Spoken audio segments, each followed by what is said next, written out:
Ohio, and defending his association with a far-right agitator who other Republicans have condemned. On Tuesday night, former President Trump and Vice President Harris faced off for what may have been the most important 90 minutes of the campaign. Donald Trump was fired by 81 million people. Clearly, he is having a very difficult time processing that. I've never seen a worse period of time. People can't go out and buy cereal or bacon or eggs or anything else. During the course of his rallies, he talks about fictional characters like Hannibal Lecter. He will talk about windmills cause cancer. And I will tell you, the one thing you will not hear him talk about is you. We have the biggest rallies, the most incredible rallies in the history of politics. Now, former President Trump doubled down on baseless claims he made on the debate stage that members of the Haitian population in Springfield, Ohio, are abusing pets. City officials say there is just no evidence of that. In Springfield, they're eating the dogs, the people that came in. They're eating the cats. They're eating the pets of the people that live there. They're taking the geese. You know where the geese are? In the park, in the lake. And even walking off with their pets. My dog's been taken. This morning, Springfield is on edge after days of bomb threats that closed public schools, government buildings, and hospitals. Former President Trump also defended his association with far-right activist Laura Loomer, who traveled with him as he made multiple stops on Wednesday to mark the 23rd anniversary of the September 11th attacks. Just last year, Loomer posted a video on social media that called the 9/11 attacks an inside job. This week, she posted a racist tweet about Vice President Harris. Some Republicans are condemning her. North Carolina Senator Tom Tillis writing, quote, Laura Loomer is a crazy conspiracy theorist who regularly utters disgusting garbage intended to divide Republicans. Trump allies tell NBC News that there are real concerns about Loomer and Trump's relationship and worry Loomer could cost him votes in key battleground states. During a news conference on Friday, Mr. Trump downplayed his connection to Loomer, but did not disavow her statements. What value do you feel that Laura Loomer brings to you? And has nobody told you about the conspiracy theories that she has promoted? No, I don't know that much about it. No, I don't. I know she's a big fan of the campaign, but I really don't know. What does she bring to you? I would say that, well, she brings a spirit to us that a lot of people have. We have very spirited people. Later, he posted on social media, Laura Loomer doesn't work for the campaign. She's a private citizen and longtime supporter. I disagree with the statements she made, but like the many millions of people who support me, she is tired of watching the radical left Marxists and fascists violently attack and smear me. For more on where this race stands with just over 7 weeks until Election Day, I'm joined now by national political correspondent Steve Kornacki. Steve, what does it look like post-debate? Yeah, Kristen, well, it looks a lot like it did pre-debate, but let's take you through what are we looking at here. First of all, this is the national poll average here of Harris ahead by 2 points. The NBC News average of the major national polls over the last 2 weeks. And that means just about half of the polls that are in this average have now been conducted after that debate. And you see Harris with a 2-point lead nationally. And of course, one of the things we've talked about is in the last 2 elections when Donald Trump ran, 2016 and 2020, he lost the popular vote in both of those elections, but almost won the Electoral College in 2020 and did win the Electoral College in 2016. And here are the states that we think will determine the Electoral College, the 7 core battleground states. Again, the NBC News poll average here, they are very, very close. You can see that Harris with slight advantages in some of these. Trump in Georgia and Arizona, North Carolina tied. Would also flag for you. You remember in 2016 and 2020, one of the stories of the election, polls were off, and they were off in specific places. 2 of the states that missed the biggest in polling in the last election were Michigan and Wisconsin. And notice those are the states right now where Harris has her strongest advantages in the polling. In 2020 and in 2016, in those states, Trump voters, blue-collar Trump voters, were underestimated in the polls. It's a question. Has that been fixed, or is that something that might happen again? Let's take a look, though, at the road to 270. Now, here's a big if, and I stress it's an if, but this is just to show you. If we took this, the states that are Harris blue right now in the average, the Trump red, North Carolina tied, and we plugged it in to the 270 map, you see that would have Harris at 276, Trump 246, 270 obviously needed to win, but again, extremely close there. And from Trump's standpoint, even looking at this, here's the path for him. It's the simplest path if he's going to win this presidential election right now.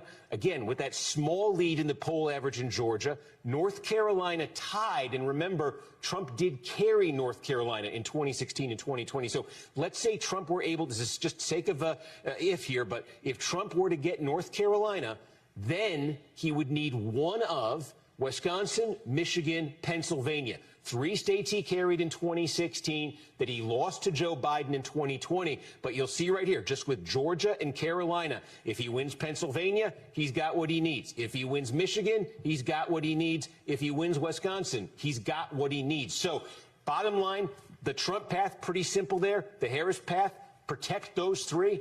We'll see what happens, Kristen, going forward. A fight to the finish. Steve Kornacki, thank you so much. You got it. And joining me now is former President Trump's running mate, Republican Senator J.D. Vance of Ohio. Senator Vance, welcome back to Meet the Press. Good morning, Kristen. Thanks for having me. Well, thanks so much for being here. I want to start with the topic of abortion. The issue of a federal abortion ban came up in the debate this week, including the comments that you made here on this program last month. Take a look. If such a piece of legislation landed on Donald Trump's desk, would he veto it? I think it'd be very clear he would not support it. I mean, he said that explicitly. Yeah, I mean, if you're not supporting it as the President of the United States, you fundamentally have to veto it. So he would veto a federal abortion ban? I think he would. He said that explicitly, that he would. And then, Senator, here's what Donald Trump said on the debate stage. Would you veto a national abortion ban if it came Well, to I your won't desk? have to. But if I could just get a yes or no, because your running mate, J.D. Vance, has said that you would veto it if it did come to your desk. Well, I didn't discuss it with J.D. In all fairness, J.D. And I don't mind if he has a certain view, but I think he was speaking for me, but I really didn't. Senator Vance, just to clarify once and for all, if Donald Trump were to be elected, if a federal abortion ban were to land on his desk, would he veto it? Well, Kristen, as you saw the president say, we hadn't discussed it. We still haven't discussed it, by the way, because it's not realistic, Kristen. I think that was the point that he made during the debate is he's been incredibly clear that he doesn't support a national abortion ban. He wants abortion policy to be made by the states because he thinks, look, Alabama's going to make a different decision from California, and that's okay. We're a big country. We can disagree. The best way to actually facilitate us coming together, despite that disagreement, is by allowing each individual state to make their own abortion policy. So I think President Trump has been clear. A national abortion ban is not on the table. He wouldn't support it. He wouldn't sign it. And I think, frankly, Kristen, it's kind of a ridiculous hypothetical because if a national abortion ban was brought before the United States Senate right now, it would get at best 10 senators out of 100. So I think we should talk about issues that actually might come before the president, like our approach to lowering energy prices, to lowering grocery prices, to making housing more affordable, which all have gone in the wrong direction under Kamala Harris's policies. His point is that it was a hypothetical and not a hypothetical that has any chance of actually crossing his desk. I take your point, but just to put a fine point on this, you're saying he wouldn't support it. So would he veto it? Kristen, I think that I've learned my lesson on speaking for the president before he and I have actually talked about an issue. What he has said at the debate, which is quite explicit, is he doesn't support a national ban. He thinks it's ridiculous to talk about vetoing a piece of legislation that isn't going to come before the president in the first place. All right, let's zoom out a little bit, Senator, and talk more broadly about the issue of health care. Former President Trump said on the debate stage he had, quote, concepts of a plan to replace the Affordable Care Act. Here is what he has said, though, in the past. Look. We're going to have a health care plan that's going to be second to none. We have 2 plans coming out. We already have the concept of the plan. We'll be announcing that in about 2 months, maybe less. Senator, can you clarify what is Donald Trump's health care plan? Well, first of all, Kristen, let's back up a little bit to 2017, 2018, when Obamacare was actually collapsing under the weight of the regulatory burdens and collapsing under the weight of lack of funding. And Donald Trump had two choices.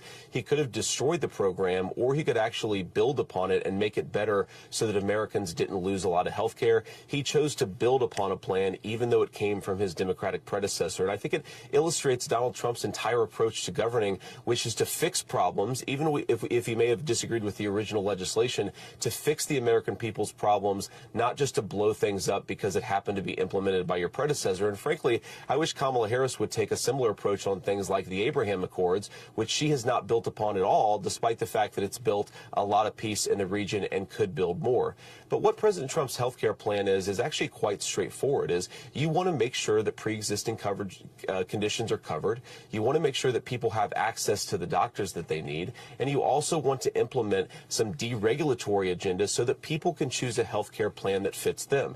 Think about it. A young American doesn't have the same health care needs as a 65-year-old American. A 65-year-old American in good health has much different health care needs than a 65-year-old American with a chronic condition. We want to make sure everybody is covered, but the best way to do that is to actually promote some more choice in our health care system and not have a one-size-fits-all approach that puts a lot of people into the same insurance pools, into the same risk pools, that actually makes it harder for people to make the right choices for their families. Senator, you mentioned Obamacare. 20 million people are currently getting their health care through Obamacare. I guess the question is, and you're laying out some benchmarks here, but why should voters believe that a plan is forthcoming when you've heard Donald Trump say so many times in the past that he's going to be putting forward a plan that still hasn't happened yet? Well, because Donald Trump actually governed, Kristen, for 4 years, and he actually protected those 20 million Americans from losing their health coverage. He actually protected a lot more additional Americans from losing their health coverage, and he actually ensured that a lot of people were able to access coverage for the first time. I mean, members of my own family, for example, got health care for the first time under Donald Trump's administration. So we actually have a real record to run on. He, of course, does have a plan for how to fix American health care, but a lot of it goes down, Kristen, to deregulating the insurance market so that people can choose a plan that actually makes sense for them. All right, we have to, on the one hand, fix the problems of Obamacare, while on the other hand, Kristen, making sure that people continue to have good choices. Okay, so what I hear you're saying is Obamacare stays in place. Let me move to another topic. There was a lot of attention, as you know, this week on former President Trump's baseless claims about migrants eating pets in Springfield, Ohio, claims you first shared online, Senator, earlier this week. Local authorities now say there have been no credible reports of migrants hurting pets or animals. And in fact, neo-Nazis are now taking credit, frankly, for pushing these rumors mainstream. Why are you continuing to double and triple down on these baseless claims? Well, two important points here, Kristen. First of all, I have heard firsthand from multiple constituents, people who made 911 calls a month ago, a year ago, who were making these complaints. I trust my constituents more than I do the American media that has shown no interest in what's happened in Springfield until we started sharing cat memes on the internet, which is disgraceful that the American media ignored this town. And that's the most important part. Kamala Harris's open border, Kristen, has led to skyrocketing housing costs in Springfield, rising rates of crime, rising rates of communicable diseases. They have dropped 20,000 immigrants into a town of 40,000, and it's caused a host of social problems. And we should be talking about why Kamala Harris has done this to this small town, and the media and the Democrats ignored it for an entire year. Kristen, I was talking about this on the Senate Banking Committee months ago. Nobody would pay attention to it until we started sharing the 911 calls of people in Springfield saying the migrants are eating the geese. And yet, I think that's really, really shameful that no one cared about it or paid attention to it. And yet, Senator, officials, the mayor, other local officials have said there's just no evidence of what you're saying, that it's baseless, those claims. Can't you just make your argument about immigration without making those claims, Senator? Why not just make an argument about immigration? Why do you have to delve into repeating these baseless claims that, again, Senator, have been repeated by neo-Nazis? Kristen, I hear you saying that they're baseless, but I'm not repeating them because I invented them out of thin air. I'm repeating them because my constituents are saying these things are happening. I mean, but there's just no yesterday, evidence. a video came out of a migrant 30 miles away eating a cat. Clearly, these rumors are out there because constituents are seeing it with their own eyes, and some of them are talking about it. Now, look, we also have to talk about and should primarily talk about the effects that this has had on car insurance rates, on disease rates. Those are the things that I'm spending 95% of my time talking about, Kristen. But again, the media didn't care about this story until we started sharing the 911 call about the geese.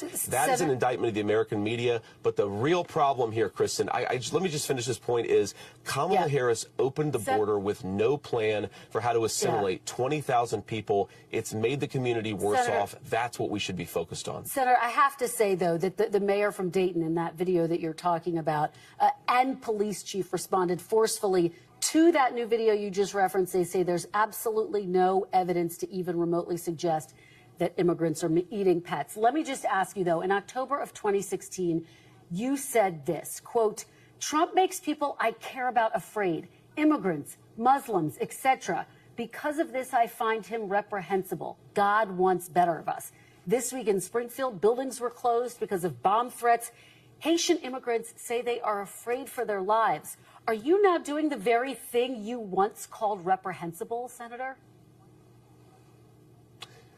Well, first of all, Kristen, we condemn all acts of violence and all threats of violence. But, Kristen, the reason that I changed my mind on Donald Trump is actually perfectly highlighted by what's going on in Springfield, because the media and the Kamala Harris campaign, they've been calling the residents of Springfield racist. They've been lying about them. They've been saying that they make up these reports of migrants eating geese, and they completely ignore the public health disaster that is unfolding in Springfield at this very minute. Senator, what about the Haitian immigrants who say they're because afraid? Donald Trump believes, Kristen, let me finish this point, Kristen, and feel free to follow up. Donald Trump is the only person who brought Springfield to national attention, and he's the only president who's going to fight for the residents, not just their right to live safely in their communities, but for their right to complain about what's going on in their own community. I think it's disgraceful that Kamala Harris has heard these complaints, has decided to call people racist instead of actually trying to make their lives better by undoing her open border. But I know you had a question. Well, and Senator, again, because we're almost out of time, but Haitian immigrants are saying they're afraid for their lives. I want to shift to another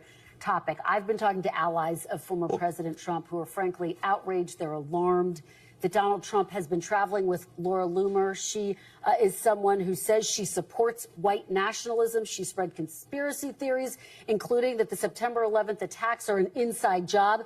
She recently said that Kamala Harris, whose mother was Indian, if she wins in November, quote, the White House will smell like curry.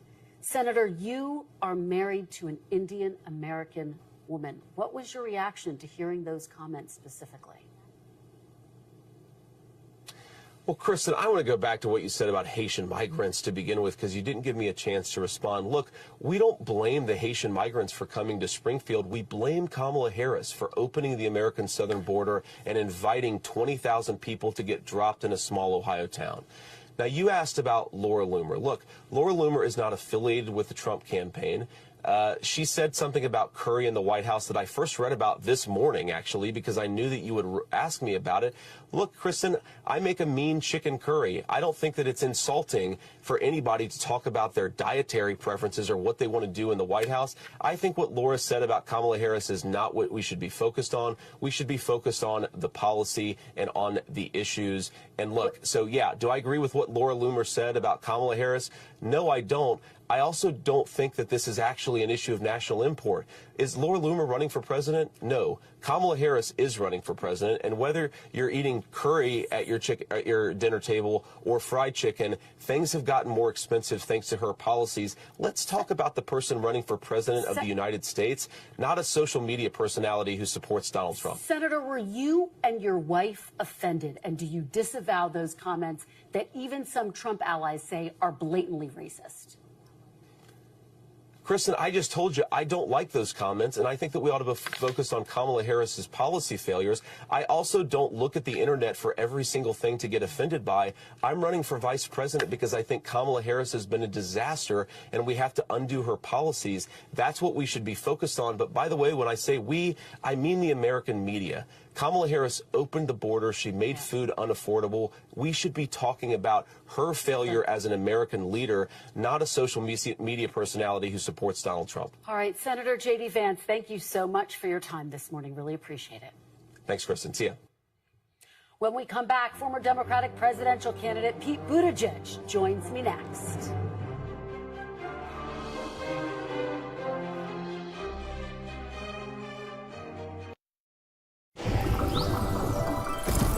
Big companies run on Monday.com. It's how our teams who run the Orca collaborated seamlessly to develop the Orca species we know and love today. Monday provided us with clarity to make confident decisions with high-level view dashboards. Especially with the audio selection project.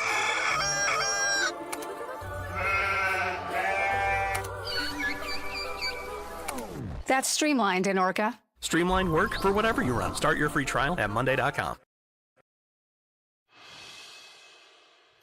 Welcome back, and joining me now is former Democratic presidential candidate Pete Buttigieg. Mr. Buttigieg, welcome back to Meet the Press. Good morning. Good to be with you. Well, it is great to have you here. Let's start where I left off, in part with Senator Vance. We were talking about the situation in Springfield, Ohio. He has blamed the Biden-Harris administration and its policies for the fact that there has been an influx of Haitian migrants. It's the result of a policy called temporary protective status, which allowed hundreds of thousands of Haitian migrants who have been fleeing poverty and violence to potentially seek shelter here. The Springfield, Ohio mayor told NBC that immigrants have put a strain on resources. How do you respond to those officials in Springfield and other cities who are, quite frankly, concerned about a strain on resources? Yeah, a community like Springfield, Ohio is dealing with rapid economic growth and rapid population growth, some of it connected to immigration. And the mayor there, just as I was dealing with challenges when I was mayor in South Bend, Indiana, is focused on how to bring a community together, move it forward, and help it grow. What is not going to help that mayor, what is not going to help that community, is the kind of chaos inflicted on them by a national campaign deciding to make them a lightning rod over wild rumors and urban legends about people eating cats or dogs or geese or whatever it's going to be tomorrow. And let's be very clear.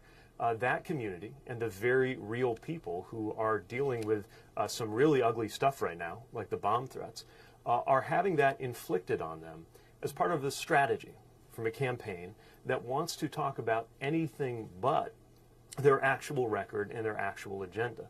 Donald Trump and J.D. Vance cannot afford for this campaign to be about things like how Donald Trump eliminated the right to choose and continues to leave the door open to signing a national abortion ban. They definitely don't want this campaign to be about things like how we had a manufacturing recession under Donald Trump and what we have to do to keep the manufacturing boom that is going on right now going. These are not things they want to be talking about.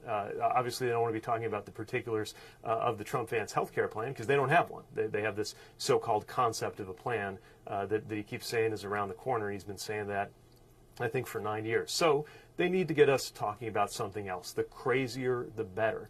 And they go for something that is so outrageous that you actually can't ignore it. The media can't ignore what's going on because very real pain has been inflicted and fear, by the way, on people in this community and other communities around the country. And yet, if we take the bait and are completely diverted by it, then we're not talking about what this campaign is supposed to be about, which is the future of the American people. Let's talk about some of the policies. President Biden did issue some of the most restrictive executive actions on immigration of any Democrat, frankly, after illegal boarding crossings reached historic levels. That did anger some Democrats who said the asylum restrictions went too far.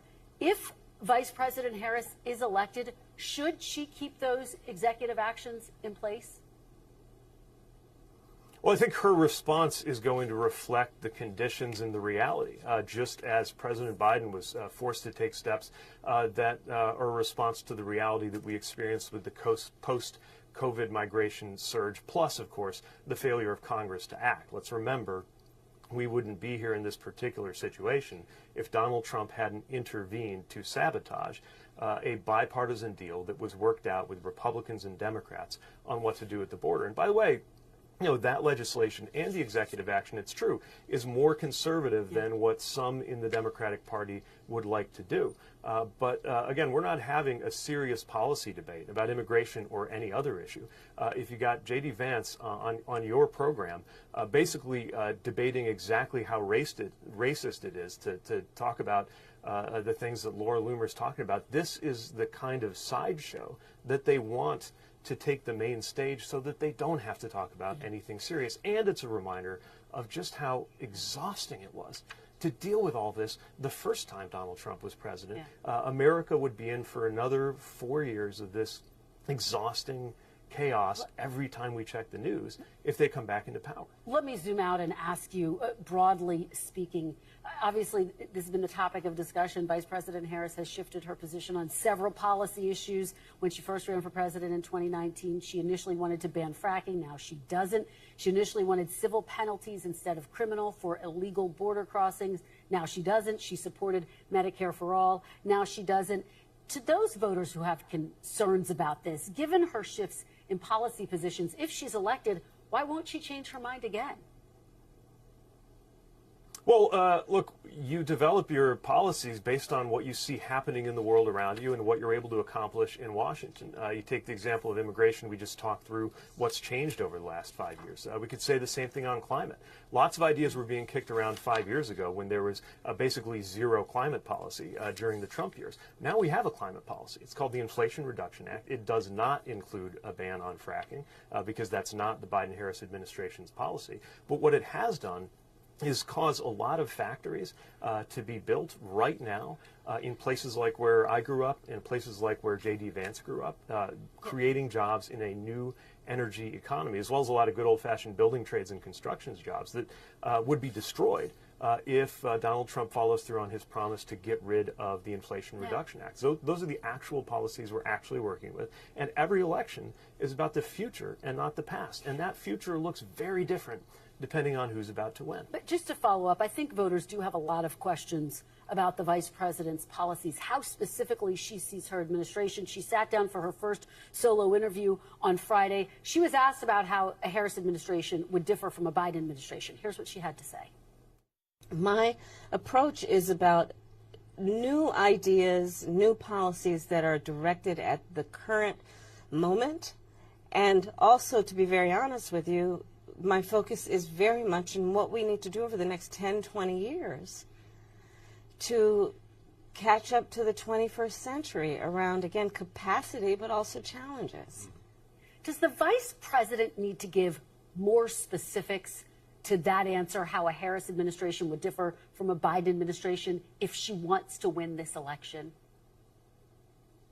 Yeah, I mean, look, you can go on her website. You can get specifics on everything from the exact percentage point that she thinks is appropriate for the capital gains tax to how she's going to make sure more housing is built in this country. And I'm sure over the coming days in the campaign, there will be more conversations that bring even more details to light. She's also a pragmatic person who knows that, you know, the reality of policy is that there's a give and take around your core values, principles, and goals in order to get things done. And that's certainly been the experience of the last 4 years, where, you know, the policy framework we've emerged with isn't, you know, something that was set in stone in a presidential campaign and then turned in every particular into reality. But here's what I'll say. When it comes to policy, there are very clear and very specific differences, right? Donald Trump is for tax cuts for the rich and for tariffs that economists estimate will add about $4,000 a year to the cost for American families.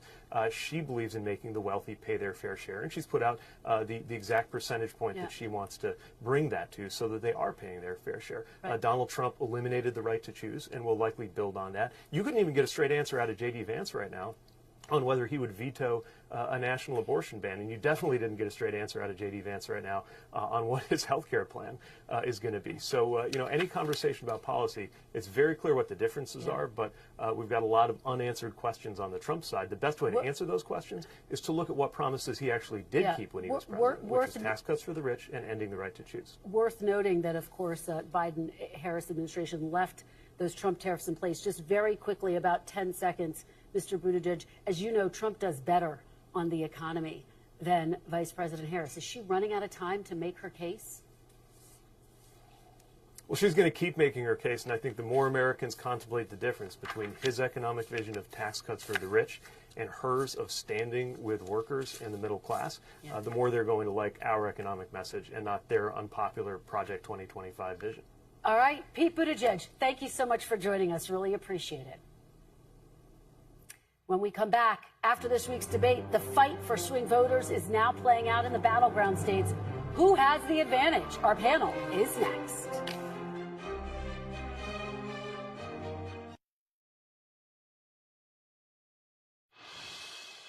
Welcome back. The panel is here. NBC News senior Washington correspondent Hallie Jackson, anchor of Sunday Nightly News. Jonathan Martin, politics bureau chief and senior political correspondent for Politico. Simone Sanders Townsend, former chief spokesperson to Vice President Harris. And Mark Short, former chief of staff to Vice President Mike Pence. Thanks to all of you for being here. Hallie, I got to kick it off with you. You and I have been chewing over the state of the race all week long together. We just got this new ABC News Ipsos poll showing that basically nothing has changed post-debate. Harris still has a very narrow lead within the margin of error. Polls show she also, bigger majority of voters think she won the debate. But what's the impact here? Where are we in this race? Yeah, hot scoop. It's still really close, right? It's still really competitive. Listen, mark it. You're going to hear first. In conversations, I will tell you just this morning from a Biden campaign aide, they say, listen, this poll, we knew this race was going to be close. The vibes are good, essentially, but we know that there's a lot of work to do on the ground. We've got to get out there. We've got to do it. We've got to prosecute the case, right? And when you look at this poll, it basically does show that, yeah, voters think that she won the debate, but it's not. It doesn't catalyze much movement on the ground, if you will. The Trump team, and talking with their folks over the course of the last 24 hours, they feel like she did not effectively prosecute the difference, as you just talked with Pete Buttigieg about, between what her administration would do versus what the Biden administration has done, nor do they think she made the case on the economy. And that has been the state of their sort of thinking strategically about this all along. But we know, of course, that when it comes to former President Trump, you can have a strategy, people can build a strategy around him, but ultimately it's what the candidate does. And what we saw from him on stage was him, as we've talked about, consistently taking the bait that Kamala Harris laid out, essentially. I mean, he took every piece of bait that she threw out, Jonathan, and I know you've been talking to Republicans about this, the fallout from the debate, and now conspiracy theory upon conspiracy theory and traveling around the country with Laura Loomer. Well, Trump's whole strategy has been to deepen his coalition rather than broaden it, right? In politics, you have campaigns of mobilization and persuasion. Most candidates for president do both. You mobilize your base and you persuade undecideds. Trump is much more of a mobilizer only. He's not trying to persuade that voter in the political center. He's not trying to get the kind of George W. Bush or Mark Short Republican, if you will. He's trying to get more like-minded people. Here's the reveal. After Labor Day, Trump rolls out Tulsi Gabbard and RFK Jr. Kamala Harris rolls out Liz and Dick Cheney. It tells you everything about the two campaigns that you got to know and their tactics and their approaches. Trump wants to deepen. He wants to get somebody who either is not going to vote at all or vote for him instead of trying to go to the political center. But real fast, I still think Kamala Harris has work to do to get the kind of voter that's never going to vote for Donald Trump. But that person is still not sure if they can vote for a Democrat. Well, that's where the filling in the details comes in, which still has not happened yet. Mark Short, I mean, to that point, is Trump's strategy working? Here we are talking about these baseless claims in Springfield, Ohio, instead of what his allies, his supporters want him to be talking about, which is his immigration policy and, frankly, the economy, his strongest suit. I think it's an enormously missed opportunity. I think the reality is that the Hallie's conversation, Trump's not going to bleed support. His support is locked in. And so I don't think he lost a lot by that, but it was a huge missed opportunity to prosecute the case against the Biden-Harris administration on the border, on the economy, on her plan for trillions of dollars of new tax increases. But instead, we're talking about how much you inherited in your family wealth. We're talking about Haitian migrants stealing dogs and cats, or the size of your rally crowds. And so I just think it was an enormous missed opportunity. To J. Mart's point, I do think that it would make sense if you were trying to deepen your support in a multi-candidate field. But ironically, the Trump campaign actually helped make sure this is a binary choice by helping to push Kennedy out of the race. Simone, do you think that Harris is doing enough to capitalize on this moment? Is she building on what seems to be some momentum coming out of it? I think so. Look, they've had an aggressive tour coming out of this debate, and this whole week we've started to see more local television interviews. Frankly, I think that's something that they should have been doing for the entire time. When I worked for her, that's what we did. We always talk to the local press, because if people are not watching national news, you can be sure that they are turning on their 5 o'clock, 7 o'clock news, and seeing those clips and those sit-downs make a difference. I think that this strategy that the Trump campaign has employed, if we can call it a strategy, which just might be done. It's Donald Trump's strategy. Right. I think it is one that, yes, deepens support that he already has, but it will turn off people that, to J. March's point, maybe they're not sure that they were going to vote for Kamala Harris and Tim Walz, but they're seeing what Donald Trump is doing, and they're like, okay, well, maybe I just need to get out there and vote. Just this morning, I was talking to a Republican who said, listen, does everybody like Donald Trump? No. Are they going to vote for Kamala Harris? Speaking, I think, of this is more like sort of donor world, that kind of world. Saying, no, but like, what's the other alternative? These folks are not going to go and support Kamala Harris, and so, like, do we love everything he does? Nope. Are we going to get behind him? And has that not been the story since 2015? I mean, inside the Republican Party, I think you're seeing it cemented more and more now, especially as even top officials inside the Trump organization will acknowledge it's a distraction, this Laura Loomer stuff. They don't want to see it. They don't like it. But Kamala Harris has been running a campaign of reassurance, literally for 6 weeks now, trying to reassure voters in the political center. Don't worry about my 2019 stances. Here's my convention speech wrapped in red, white, and blue. It's been, I think, a smart campaign. I still think she has to go one step further to really reel in more of those voters who, again, they're skeptical about Trump to the point of not voting for him, but they're not totally sold on her yet. I think, by the way, that's why she wanted that second. Can I just say one point? There are all these new registered voters, and I think that makes a difference. Like in these polls that we're seeing, what is a likely voter in an election where there's record new registrants? And so I don't think we actually know what the electorate looks like, and there could be more Democratic base voters that previously were unengaged, and now they're going to go to the polls. Mark, J. Mark mentioned the debate. Is there going to be a second debate? What is, and should there be? I don't think any of us knows, honestly, Kristen. I mean, I know what Donald Trump has said, but I think he's known to change his mind opinion. And I think if polls continue to go the wrong way, then I could see a scenario where there is. But I think it's probably less than 50-50. It was interesting to hear Vice presidential nominee J.D. Vance say he's learned his lesson. He no longer speaks for Donald Trump on the issue of a national abortion ban, Hallie. He could have probably spoken to any former White House press secretary over the course of the last the 4 years that Donald Trump was in office to learn that lesson, too. It's an issue, Kristen, that you raised with him weeks ago that continues to be making news, of course. Yeah. Well, J.D. Vance is sort of happy to go out there and defend Trump at every turn. But I tell you, there are a lot of folks watching that interview on TV and wondering, is this really worth it for J.D. Vance to do this for his political future? It's also concerning if it's one of the most important issues for Republican voters and they haven't talked about it. All right. Well, much more to come, guys. Stick around. When we come back, will Taylor Swift's endorsement of Kamala Harris impact the election? Our Meet the Press Minute looks at the power of celebrity endorsements next.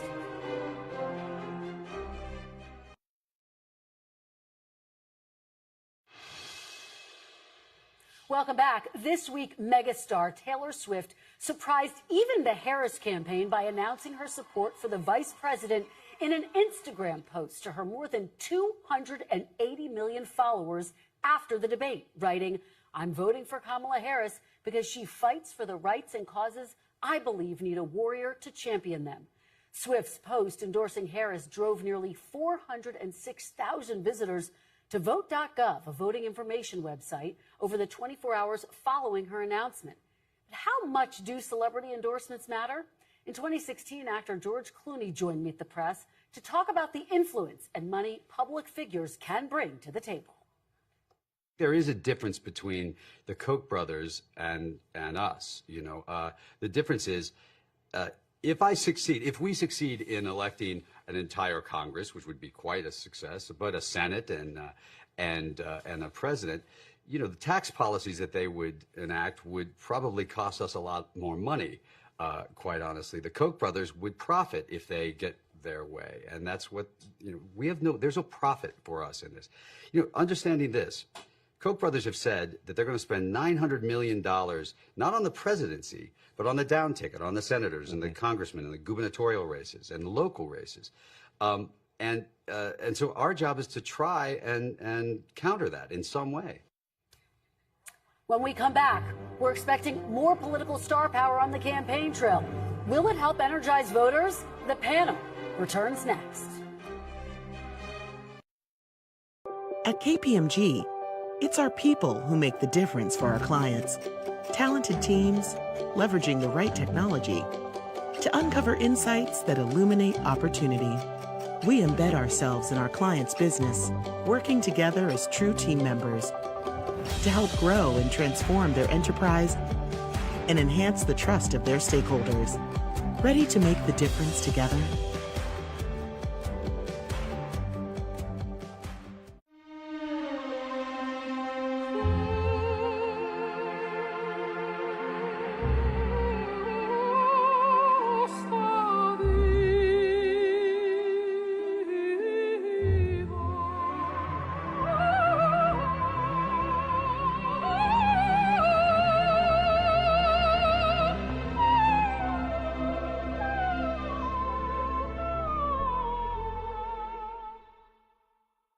Mark Short, I've been talking to allies of former President Trump throughout the past several days. They are really bothered by the fact that Laura Loomer, this conspiracy theorist, has been traveling with him on his plane to the 9/11 memorial, for example. Do you think his statement and what we heard today from Senator J.D. Vance will be enough to put that criticism to rest? They're concerned it will hurt him with voters in places like North Carolina and Georgia, which have a high proportion and populations of Indian American voters. Again, I feel like Trump's support is so locked in, I'm not so sure it hurts him. I think at the end of the day, having seen some of the videos, frankly, that the Biden-Harris White House put out on social media, I'm not willing to cede the ground that the Democrat Party is the party of normalcy.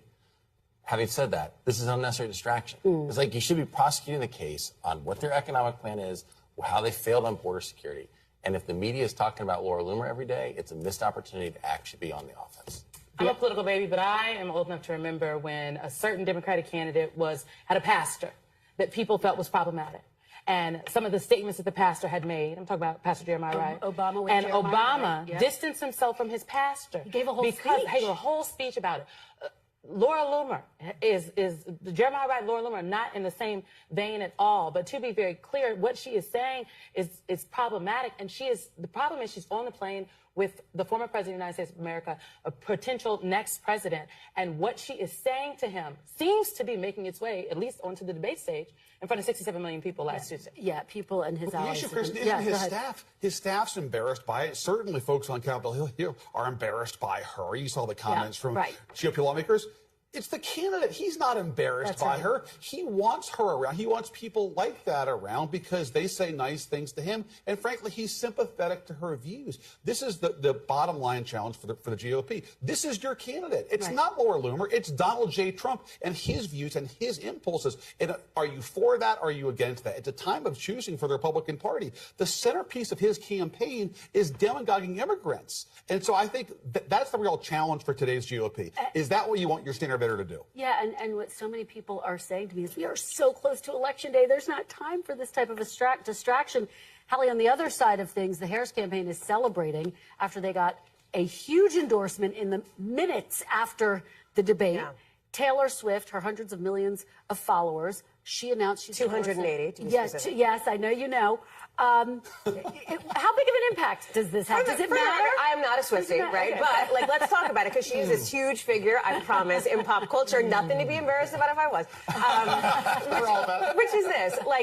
I think that the Harris campaign maybe would have wanted a little bit of a different timing, right? Because she ended up having a good, based on the polls, they feel, and voters feel like she ended up winning that debate. That said, the Taylor Swift endorsement, let's be a little bit humble. We don't actually know what it's going to mean come Election Day, right? We can look at various things. We can look at the fact that she got 400,000 people to get over to the voter registration site. Did they actually register? We don't know. We can look back at numbers after Oprah endorsed former President Barack Obama. A study years later showed that it got about 1 million people to turn out. Were they in those key battleground states? We don't know. This ABC News poll that's just out today says about 6% of people, only 6%, says that this endorsement makes them more likely to vote for Kamala Harris. Is that going to be enough? We don't know. know. What we do know is that she's got a ton of star power. She's got a big platform, and she's using it for one of the candidates here. Who their campaign says, we're not a celebrity-driven campaign, but, like, they don't hate it. Yeah. Here's what to watch. The voter registration deadlines of key battleground states. Keep an eye on those. And if they do deploy Taylor Swift, I can guarantee you it's going to be right before those deadlines to get folks to register to vote. And you can't go to the Swift concert unless you show that you register to vote. Yeah, Mark, what do you think Republicans are thinking right now? We should also note that the Obamas are going to be fundraising for the vice president, and obviously will be out campaigning with her as well as the Clintons. So, I mean, look, I think the reality is that the Democrat Party is certainly more united at this point, and I think that that's going to be, a challenge. And back to your previous conversation on Laura Loomer, I do think as well that Trump is always a contrarian, so the more the press tells him he can't do it, the more he will dig in and want to wrap himself around her, which, again, I don't think is helpful to where you're trying to get between now and the next 50 days. Yeah, there's not a whole lot of time left, that's for sure. Literally tomorrow in Pennsylvania, people start voting. Early vote in Pennsylvania starts tomorrow. Unbelievable. It is insane. By the end of this month, voters will be going to the polls in Michigan. 40 days before Election Day in Michigan, the polls are open. So it is, I think, just critical, frankly, for both of the campaigns to really hunker down. In a campaign, y'all know, every single day makes a difference. What happens in a week in a campaign is more like 3 months sometimes when it comes to governing. But this strategy, again, that each campaign is employing, Kamala Harris looks like she is playing to win. Donald Trump, I don't know. Yeah, well, Jonathan, the next big event is the VP debate. And it's stunning to think they could have the final word in this race if there is no second debate. Again, it's an if. We watch and we wait to see. But how high are the stakes? Are people going to watch, and could that change minds? I think it could change some minds at the margins. I think not a ton, but certainly I think Tim Walz could sort of reinforce the campaign of reassurance that I mentioned a minute ago for Kamala Harris, aimed at that sort of middle-of-the-road voter that's never going to vote for Trump but isn't sure that they can get quite yet to Kamala Harris. I do think that she has to do a little bit more, especially on the immigration issue. I mentioned this is now the focal point for Donald Trump, going after immigrants in ways that turn off a lot of Americans. She's got to find a way, Kristen, to say, yes, we're a nation of immigrants, but we're also a nation of laws. And talking about the border and border security, how does she find that balance? And I think if she could find that balance on that issue in particular, I think it'll be crucial to her success. The bottom line is, in this fractured media landscape, which we all know about, there are not many opportunities to reach nearly 70 million Americans all at once in their living rooms, right? And that's where debates, I think, are useful to these candidates. Absolutely. Guys, thank you. Fantastic conversation. Really appreciate it. That is all for today. Thank you so much for watching. We'll be back next week because if it's Sunday, it's Meet the Press.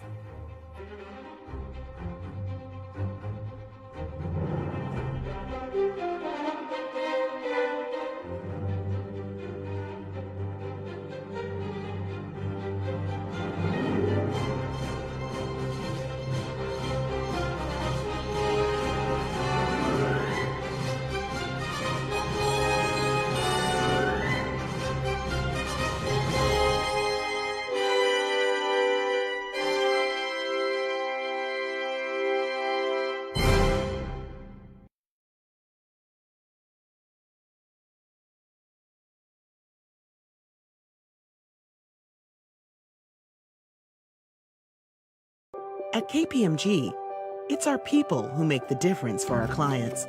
Talented teams, leveraging the right technology to uncover insights that illuminate opportunity. We embed ourselves in our clients' business, working together as true team members to help grow and transform their enterprise and enhance the trust of their stakeholders. Ready to make the difference together?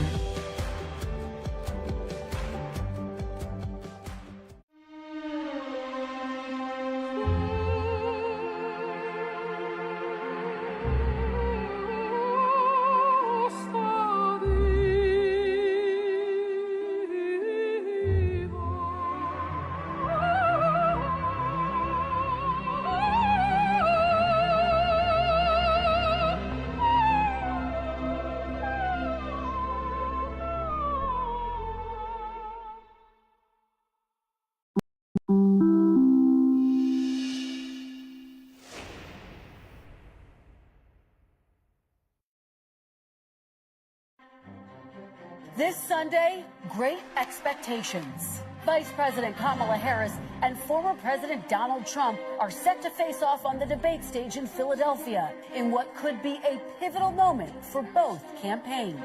Donald Trump wants to take our country backward. This is a woman who is dangerous. How will the debate impact the race? Steve Kornacki breaks down the latest polls. Plus, high school horror. No matter where you are, you're not safe. I never thought it was going to happen to me, and it did. After a school shooting in Georgia, the issue of gun violence returns to the political conversation. It doesn't have to be this way. I don't like that this is a fact of life. But if you are a psycho and you want to make headlines, you realize that our schools are soft targets. And binary choices. Former Republican Congresswoman Liz Cheney and her father, Dick Cheney, become the latest high-profile Republicans to endorse Kamala Harris. There's never been an individual in our country who is as grave a threat to our democracy as Donald Trump is. My guests this morning, Democratic Senator Raphael Warnock of Georgia, Independent Senator Bernie Sanders of Vermont, and Republican Governor Doug Burgum of North Dakota. Joining me for insight and analysis are NBC News Washington correspondent Yamiche Alcindor, Lauren Make, political reporter for NBC 10 Philadelphia, Republican strategist Sarah Fagan, and Ashley Etienne, former communications director to Vice President Harris. Welcome to Sunday. It's Meet the Press. From NBC News in Washington, the longest-running show in television history, this is Meet the Press with Kristen Welker. Good Sunday morning. We are just 2 days away from one of the most pivotal moments of this election so far. Vice President Kamala Harris and former President Donald Trump will face off for their first debate in Philadelphia Tuesday night, just 8 weeks before Election Day. We're run by stupid people. Stupid people. And we found that out at the debate with Joe. How did that work out? And we're going to find it out again on Tuesday night. What's the one thing you want to really get across to him? Well, there's a lot, but look, it's time to turn the page on the divisiveness. It's time to bring our country together, chart a new way forward. The vice president has been huddling with aides at a Pittsburgh hotel, according to multiple sources familiar with her debate preparations. The team is expected to hold several 90-minute dress rehearsals, complete with lecterns and television lighting. Former President Trump has held a handful of sessions so far with campaign allies, pointedly calling them policy time instead of debate prep. How will both candidates define their positions on critical issues from the economy to abortion, immigration, foreign policy, and guns? It comes against a tragic backdrop. The nation is reeling after the deadliest school shooting this year, this time in the small community of Winder, Georgia, where 2 students and 2 teachers were killed when a 14-year-old student opened fire, according to authorities. Now that student and his father have both been charged after his father gifted his son the AR-style rifle that police say was used in the attack. It's just outrageous that every day in our country, in the United States of America, that parents have to send their children to school worried about whether or not their child will come home alive. I don't like this. I don't like to admit this. I don't like that this is a fact of life. But if you are a psycho and you want to make headlines, you realize that our schools are soft targets. And we have got to bolster security at our schools. Both candidates will undoubtedly be pressed on that issue Tuesday night. Among the other key questions, how will Harris differentiate herself from President Biden? How will she explain shifting some policy positions? Can former President Trump stay on message? And will he resort to personal attacks? Vice President Harris is getting new support from an unlikely source. Dick Cheney, your father, a beloved figure among Democrats for many, many years. Do you care to share with us who he might be voting for? Dick Cheney will be voting for Kamala Harris. In a statement, former Vice President Dick Cheney writing, quote, "In our nation's 248-year history, there has never been an individual who is a greater threat to our republic than Donald Trump." Mr. Trump fired back. Dick Cheney is an irrelevant rhino, along with his daughter, who lost by the largest margin in the history of congressional races. Harris, for her part, weighing in on Saturday. People are exhausted about the division and the attempts to kind of divide us as Americans. And them stepping up to make this public statement, I think, is courageous, but also for people like the folks I was just talking with, it really reinforces for them that we love our country and we have more in common than what separates us. For more on where the razor-tight race stands in the battleground states, I'm joined by national political correspondent Steve Kornacki. Steve, break it all down for us. 2 days until the debate. Where do things stand? Yeah, Christine, 2 days before this debate, this is what you're looking at in the 7 core battleground states. You are seeing razor-thin contests here. You see less than a point, 1 point.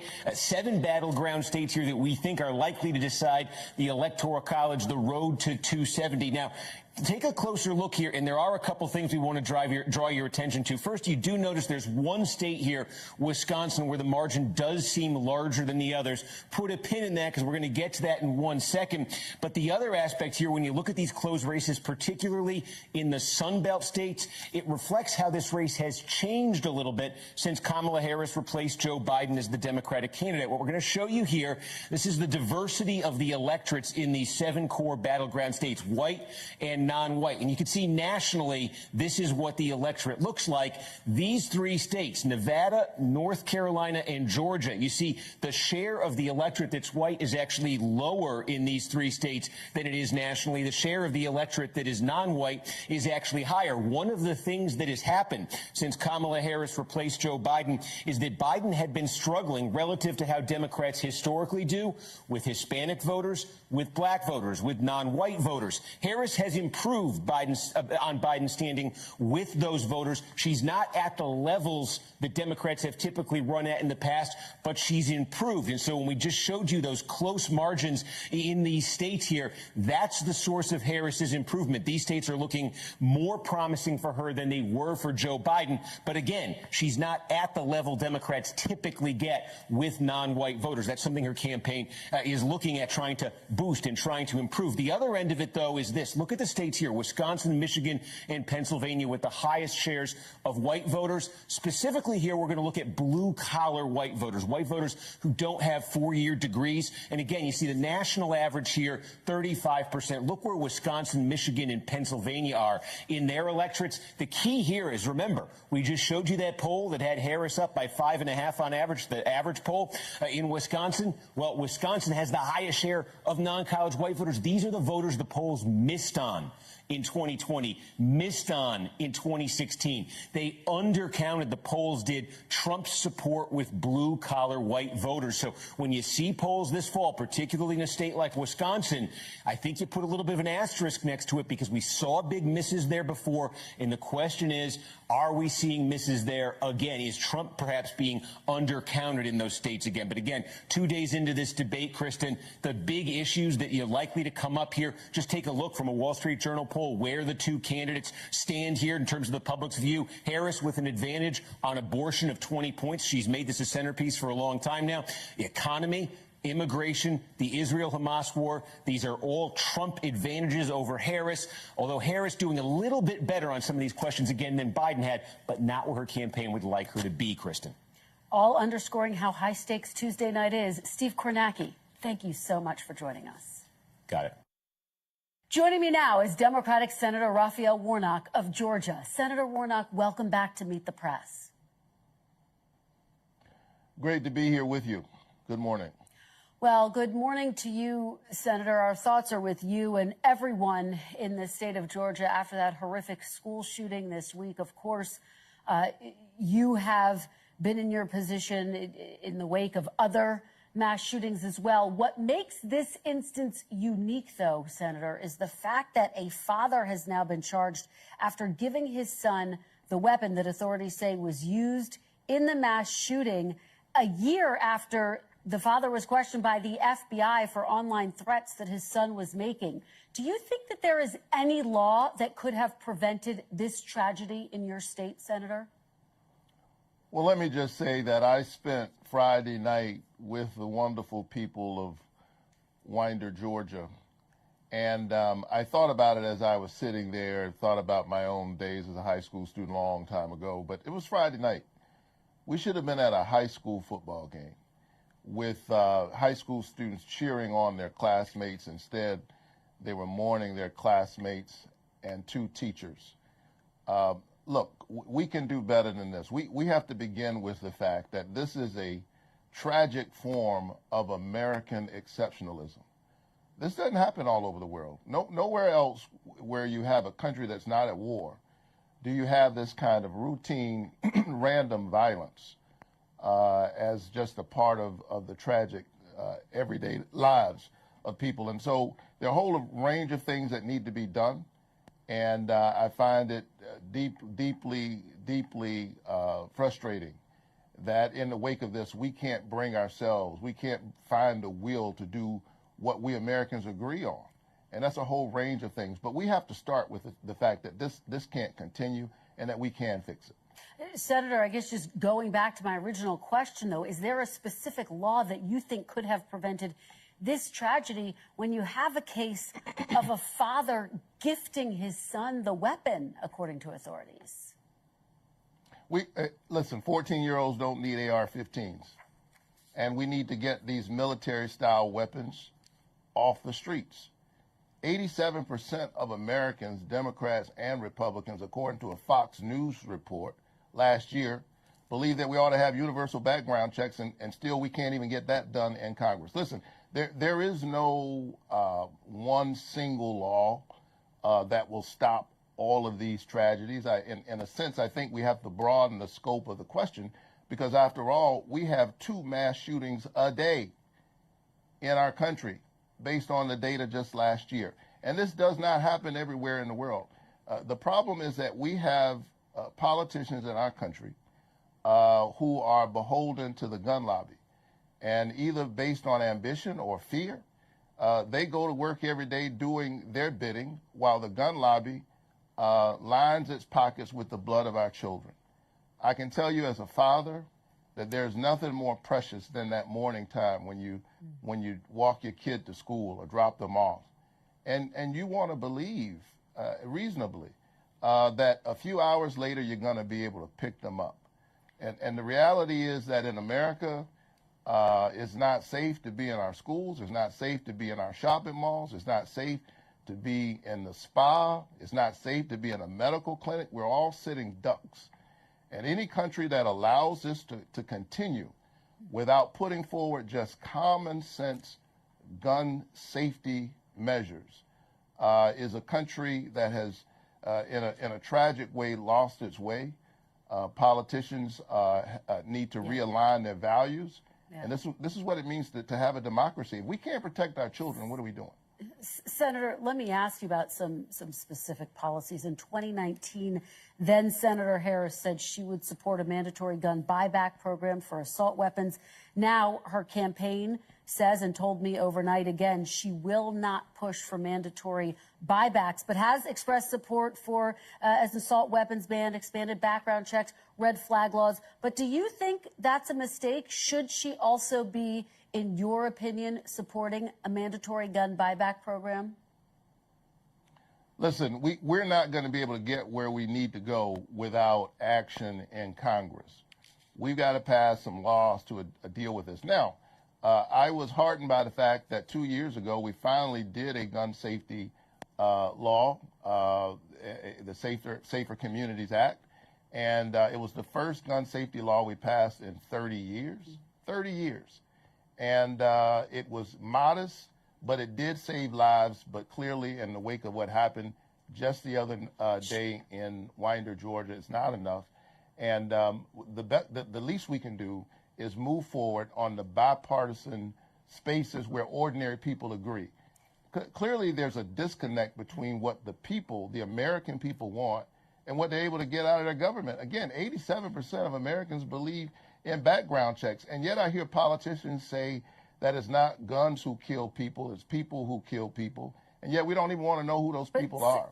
We won't even support. Senator, just yes or no, though, should she support the mandatory buyback program? Just a yes or no. Listen, look, as a pastor, I've done buyback programs.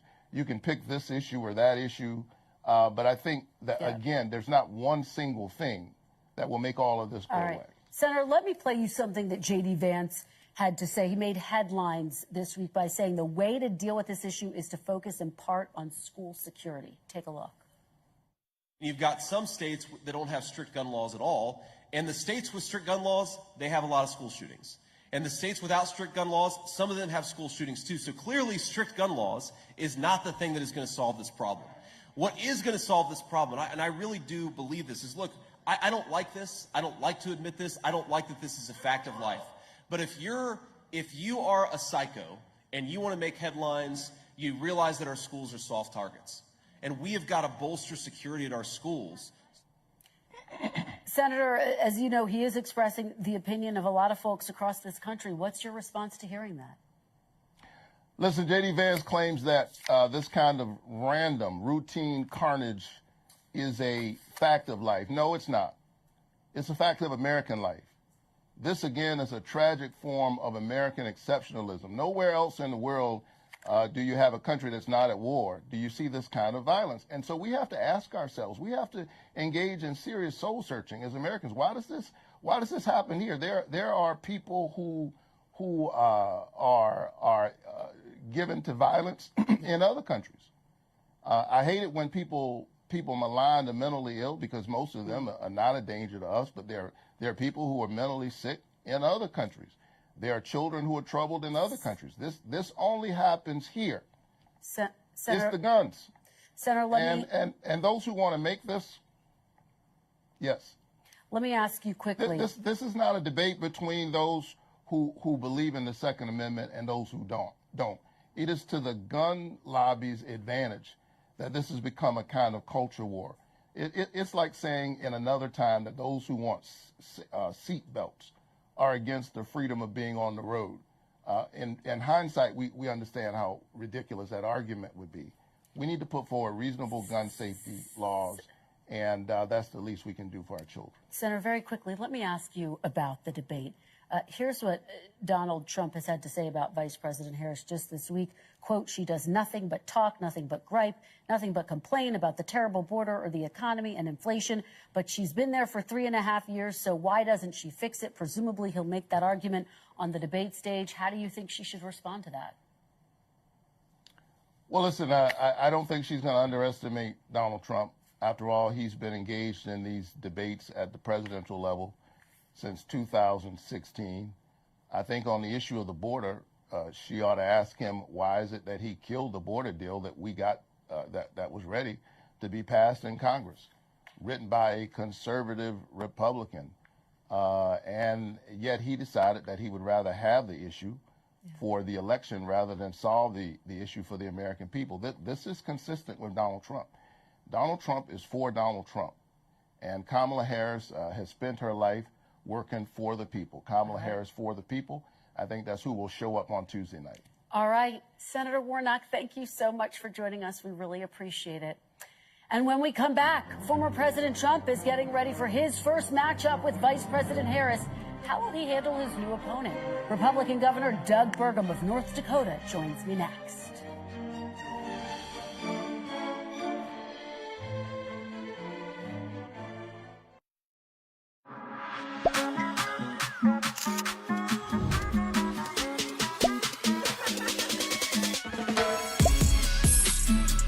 No tracking needed for 200+ certifiably nutritious 0-point foods. Join Weight Watchers. The Kittles was filmed before a live studio pizza. All right, here you go. Look alive, dipsticks. I got Little Caesars. Did you get pepperoni? I want Italian sausage. It better be bacon pizza. Brothers, it's a 3-meat treat. It's got all those delicious toppings. Come on. Bacon, pepperoni, Italian sausage. Save Pop Kittle a slice.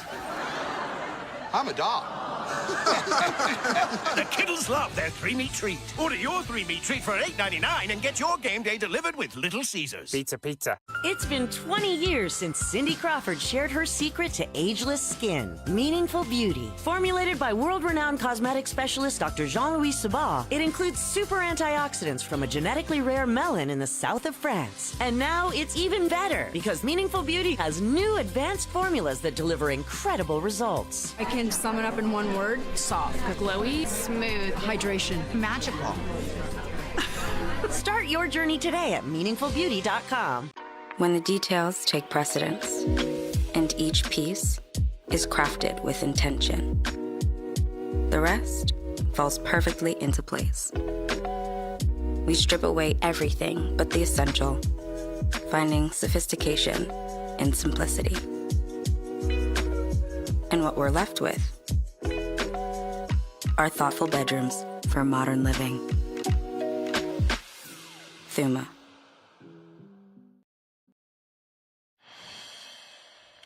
Welcome back. And joining me now is Republican Governor Doug Burgum of North Dakota. Governor Burgum, welcome back to Meet the Press. Great to be here, Kristen. Thank you. Thank you so much for being here in person. We really appreciate it.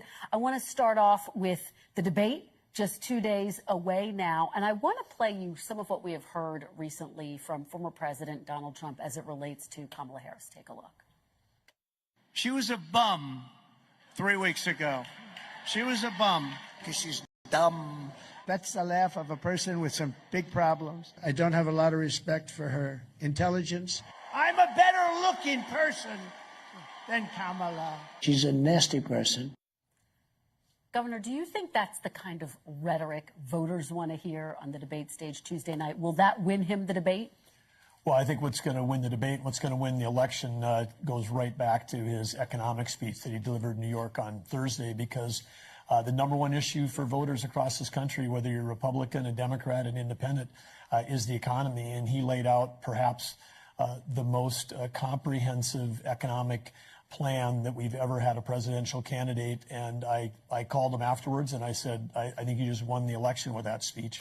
Because when he had an opportunity to talk about how he's going to lower inflation, cut taxes, including no tax on tips, no tax on Social Security, what he's talking about doing in terms of controlling the border, because that affects labor prices, housing costs, interest rates, smart tariffs, pro-American, pro-growth. This is something that's going to lift up everybody. And I think, again, the economy is going to be the deciding factor of this election. So very quickly, stay away from personal attacks, you think, Governor? Well, I think that when he stays on the issues, policies, absolutely, those are the winning issues. Because again, whether it's crime, whether it's the border, whether it's Israel, whether it's wars abroad, President Trump has got not only the record of having served as president and accomplishing, peace in the world and prosperity at home, but he's also got policies right now that make a ton of sense for every American. Let's talk about his policies. I want to ask you about some of his comments this week at the New York Economic Club. He was asked what legislation he would support to deal with the high cost of childcare, to make it more affordable. He seemed to suggest he would pay for childcare by imposing robust tariffs. Is that your understanding? Can you help us understand what exactly was he proposing? Well, I think it came near the end of his speech, and when he was talking about the opportunity we would have with energy abundance and energy dominance as a country, just like some states have and just like some countries. You take a look at Norway, you take a look at some of the countries in the Middle East have built up huge sovereign wealth funds off of their energy. We have states in America, Alaska, Wyoming, Texas, New Mexico, and North Dakota.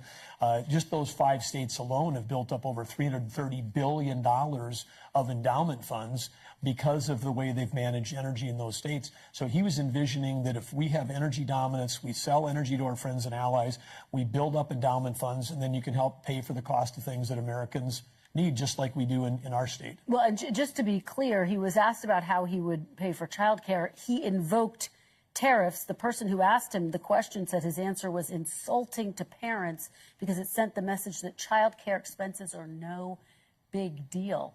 Was he specifically saying that tariffs would pay for childcare? And I guess a lot of people wonder, how did the two relate? Well, I think that, first of all, dollars are fungible. And so if we've got dollars coming into the federal government that's coming from smart tariffs, where we're going for equal and fair trade, because President Trump really began his negotiations with other countries on Thursday. If you're going to tariff U.S. goods coming into your country, we're going to tariff yours. And so that's how we end up with free trade. But I think, again, when he was in office, he doubled the child tax credit, which was a big lift for families, and it helped lower child poverty in the United States. So he's shown that he knows and understands that, and he certainly understands how inflation is hurting every American today. And one of the things that has gone up in price is childcare. We know that from the work in our own state. Well, Governor, let me ask you, because I hear you making the case for tariffs, but if you look at your state, soybean farmers took a real hit when Donald Trump imposed his tariffs during his administration. They lost 70% of their market. Do you believe, are you making the case, given that robust tariffs would be good for soybean farmers in your state? And what would you say to those who say they've been decimated? Well, what would be good for soybean farmers in our state is that we actually add value to that product before we ship it overseas, because when I took office 8 years ago, we had 0 processing plants for soybeans in our state. We've got two that have been completed, a third one that's under construction, which will take care of about 75% of our crop. And this fits right in with President Trump's policies, which is let's bring manufacturing and processing back to the United States, as opposed to us being like a colony where we just ship raw corn, raw soybeans to China.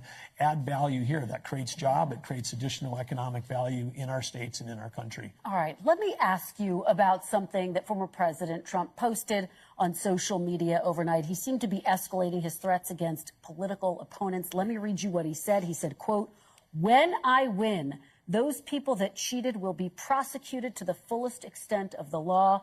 Please beware that this legal exposure extends to lawyers, political operatives, donors, illegal voters, and corrupt election officials." We should note there is absolutely no evidence that election workers have done anything corrupt. But do you think that it is appropriate to be threatening election workers in this way before the election? Well, I think it speaks to a concern that Americans have, and as we've talked about on this program before, we don't just have one election in this country. We've got elections that go across over 3,000 counties, and many of those counties have different rules. And so, again, I think what President Trump is saying, we're going to have, if we have free and fair elections, everybody's got to follow the rules, and just putting people on notice.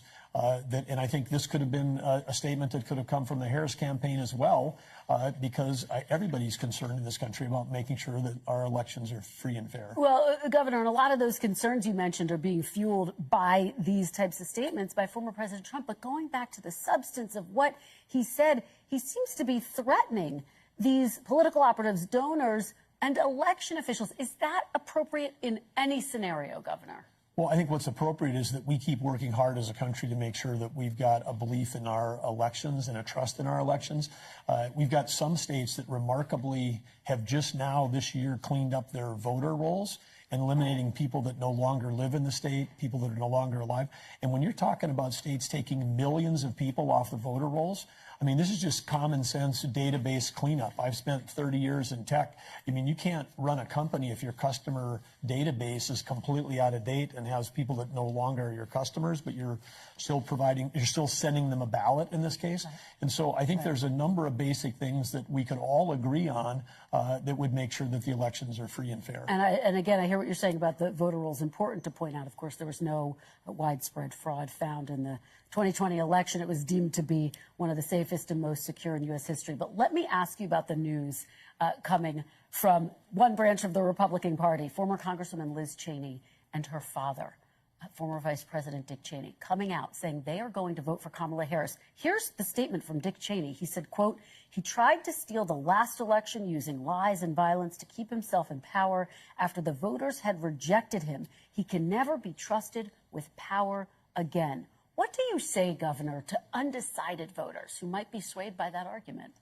Well, I don't know that any of the undecideds will be swayed, because I think it's been pretty well understood that former Vice President Cheney is not a fan of President Trump. But I think I know you've got Senator Bernie Sanders coming on next. I think that'd be a great question for him because I'll ask him. Ask him because this is the Darth Cheney. I think genocidal war criminal is what Democrats were calling him for decades, and now overnight they're embracing him. So I guess I'm just wondering if maybe he'll be on the campaign trail campaigning with Senator Sanders. I mean, this is a season for odd couples. Well, you know what? You took one of my questions out of my mouth coming up. We're going to get to that with Senator Sanders.